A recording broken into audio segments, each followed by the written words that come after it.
Allah tidak menciptakan sesuatu tanpa manfaat. Oh iya. Termasuk virus ini.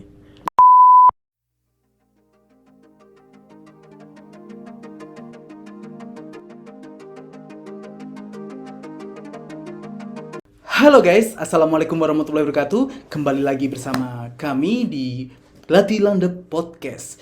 Baik, pada kesempatan kali ini kita akan berbincang-bincang seputar best moment PPDS selama mengalami pandemi COVID ini.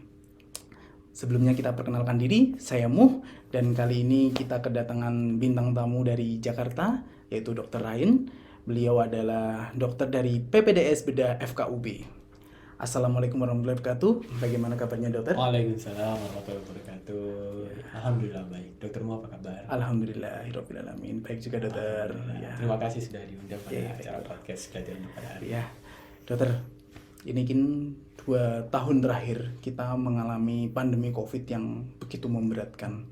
Adakah kesan-kesan atau best moment saat menangani pandemi COVID-19 ini? The best moment ya. The best moment tentunya alangkah banyak momen yang kita lewati ya. Saya yakin dokter juga begitu. Mulai dari saya jadi dokter di Papua, ya. Mengalami penyesuaian. Dokter umum ya saat itu? Ya, saat itu saya masih dokter umum, sama seperti dokter lainnya menghadapi virus yang tidak dikenal sebelumnya, dan itu kita mengalami penyesuaian dari infrastruktur, sumber daya alam dan juga sumber daya manusia, dan juga dari sistem, dari rumah sakit itu sendiri. Semuanya berubah ya. Semua berubah. Ya, sampai saya akhirnya masuk ke dunia residensi ini di PPDS Bedah. Ya alhamdulillah saya masih dipercayakan ya bersama dengan teman-teman yang lain untuk berada di garda terdepan ya, ditempatkan di ruang triase ya, melakukan prosedur swab yang saya itu hanya dilakukan oleh 3 prodi ya, mikrobiologi, THT dengan bedah. Ya. Dan di situ merupakan pengalaman baru, tentunya jadi bekal yang berharga yang dapat jadi kesempatan untuk belajar ya. Betul ya. Ditambah saat di ruang operasi yang saat itu mungkin terdapat perbedaan apabila terdapat pasien yang harus dioperasi di ruang COVID. Tentunya perbedaan ada di hazmatnya itu ya. Wah, betul sekali. Pasti menjadi suatu pengalaman yang tidak terlupakan. Oh ya, untuk pandemi COVID tersebut, apakah ada momen yang mungkin menjadi momen haru atau menyedihkan untuk Dr. Ryan dalam penanganan COVID-19 ini? Tentunya untuk momen ini kan pasti ada. Ya. Ketika kita menyaksikan orang-orang yang mengalami penyakit dari COVID ini, ada yang datang ke IGD dalam keadaan sudah sesak, berat, ada yang datang ke IGD saat itu sudah dalam keadaan dead on arrival. Ada yang datang apa ke itu IGD, dead on arrival itu dokter? Ya, jadi sudah meninggal saat di tempat. Ada lagi yang malah nggak sampai IGD, dia nggak bisa masuk ke IGD karena IGD penuhnya IGD itu menunggu di depan. Rumah sakit Saiful Anwar tetap memfasilitasi untuk itu walaupun sampai tumpah-tumpah ya.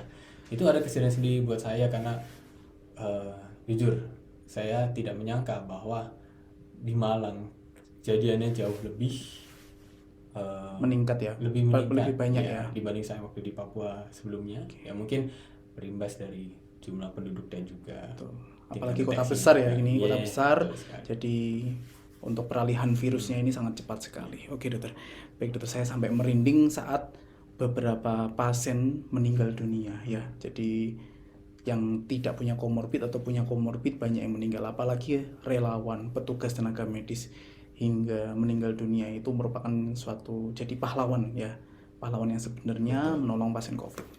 Baik dokter. Oke, untuk pandemi tersebut pasti ada hikmah di balik itu dokter. Dari kesusahan, keharuan kita itu pasti ada suatu hikmah. Kalau dari Dr. Ryan, hikmah apa yang bisa dipetik dari pandemi tersebut ini? Mengenai hikmah ya, tentunya seperti yang kita ketahui ya, Allah tidak menciptakan sesuatu tanpa manfaat. Termasuk virus ini.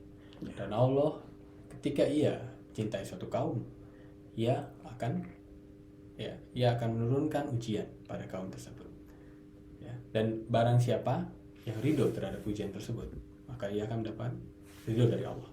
Dan barang siapa yang murka atas mendapatkan ujian tersebut, maka ia akan mendapatkan kemurkaan juga dari Allah. Karena itu dari kita sebagai manusia harus pandai-pandai dalam bersyukur dan juga pandai-pandai dalam bertawakal dan berdoa sholat, sabar. Karena bagaimana juga setelah kesedihan Allah menjanjikan akan ada kebahagiaan. Ya.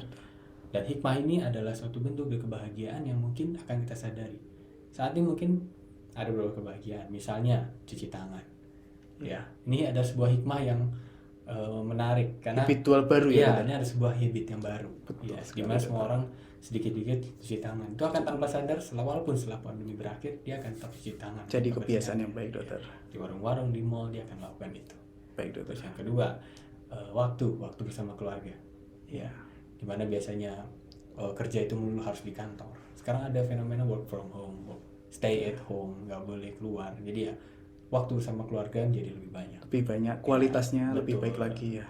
Saya setuju itu, dokter. Itu adalah sebuah kemudian orang akan menyadari bahwa harta yang sungguhnya itu ada pada kebersamaan dengan keluarga. Alhamdulillah. Masya Allah. Masih banyak ada hikmahnya ya. Pandemi COVID ini. Ya.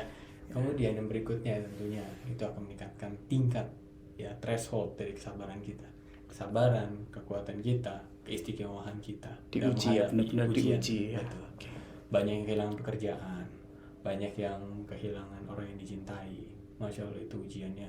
Tapi bagaimana kita untuk bangkit itu, ya itu menjadi kemenangan kita sendiri ya.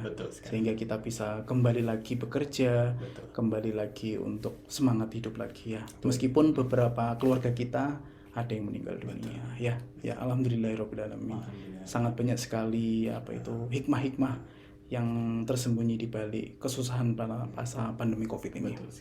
Ya. Kedepannya bagaimana, dokter? Dari hikmah tersebut, dari best moment tersebut, kedepannya harapan dari Dr. Ryan bagaimana? Ya. Apakah ada kemungkinan pandemi Covid ini masih terus berlangsung atau ada gelombang berikutnya? Oke. Kita berbicara harapan di sini, tentunya harapan kita semua, saya, Dr. Mu, dan mungkin hadirin yang menyaksikan podcast hari ini. Ya.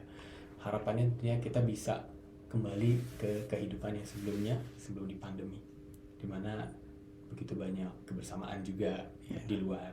Kita bisa berkumpul dengan teman-teman tanpa ada boundaries ataupun halangan.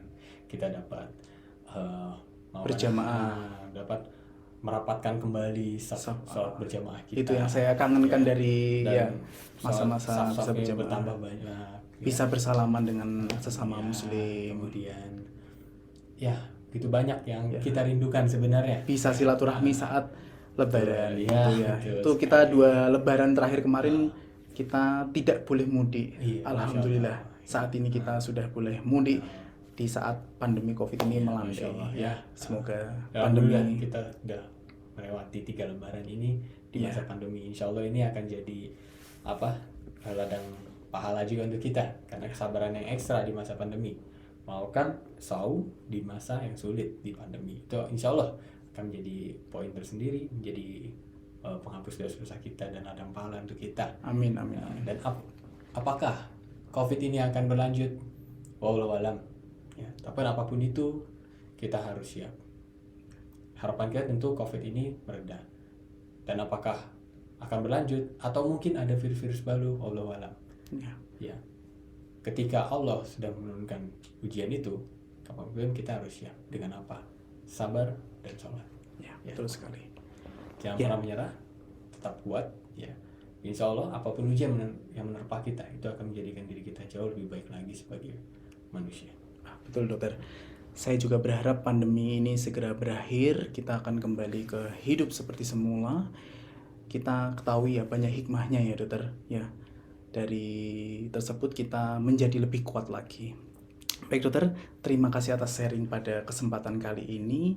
Kita akan mungkin berlanjut ke pertemuan selanjutnya. Salam sehat di Ramadan kali ini dan sampai ketemu di podcast Gelati Landep berikutnya. Assalamualaikum warahmatullahi wabarakatuh. Waalaikumsalam warahmatullahi wabarakatuh.